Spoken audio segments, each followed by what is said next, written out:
Good morning বন্ধুরা, কেমন আছো? আশা করি ভালো আছো। আমরাও খুব ভালো আছি।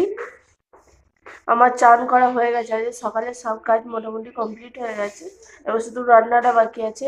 রান্না তাও এই যে ভাত হয়ে গেছে, ভাত আলু ভাতে হয়ে গেছে। মেয়ে খেয়ে স্কুলে যাবে, তাই হয়ে গেছে সকালবেলা ভাতটা।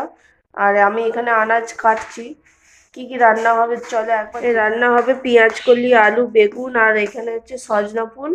সজনা ফুল দিয়ে ঝাল হবে। আর এখানে হচ্ছে লাউ শাক আছে। লাউ শাক, আলু, বেগুন দিয়ে মাছের একটুখানি তেল আছে, সেই তেলটা দিয়ে হবে। আর মাছের ঝাল হবে।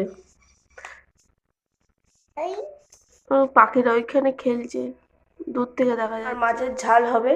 আর বেশি কিছু করব না, প্রত্যেকদিন বেশি কিছু ভালোও লাগে না। ঠিক আছে চলো, আবার পরে রান্না হলে আবার একবার দেখা। মেয়েকে স্কুল থেকে নিয়ে চলে এসেছি, এসে অনেকক্ষণ এসেছি, কারণ 2:45 বাজছে। মেয়েকে স্কুল থেকে নিয়ে এসে ভাত খেলাম। আজকে রান্না হয়েছিল লাউ শাক দিয়ে, মাছের তেল দিয়ে, আলু বেগুন দিয়ে হয়েছিল, ঘন্ট টাইপের। আর হচ্ছে পেঁয়াজ কলি, আলু বেগুন দিয়ে ঝাল হয়েছিল সজনা ফুল দিয়ে। সেটা আপনাদের সাথে শেয়ার করেছি, মানে আনাজ কাটার সময় শেয়ার করেছি। রান্না আমরা আজকে আর শেয়ার করিনি। আর আজকে হয়েছিল মাছের ঝাল, ব্যাস এইটাই হয়েছিল, আর বেশি কিছু করিনি। বেশি কিছু মানে ভালোও লাগে না, হাবিজাবি তরকারি। আমাদের অল্পতেই ভালো লাগে। আমাদের খাওয়া দাওয়া সব মিটে গেছে।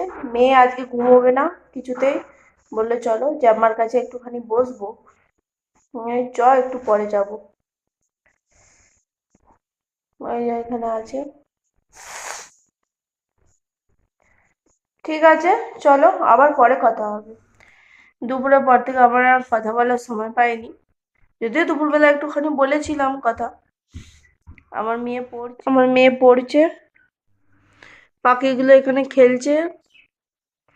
ওই ঠান্ডা লাগছে, ওদের চটটা দেওয়া হয়নি, চটটা দিতে হবে। রাত্রেবেলা আসন চাপা দিয়ে দিই উপরটায়, তাহলে ঠান্ডাটা আর লাগে না। ঠিক আছে চলো, আজকের মতো ভিডিওটা এখানেই শেষ করছি।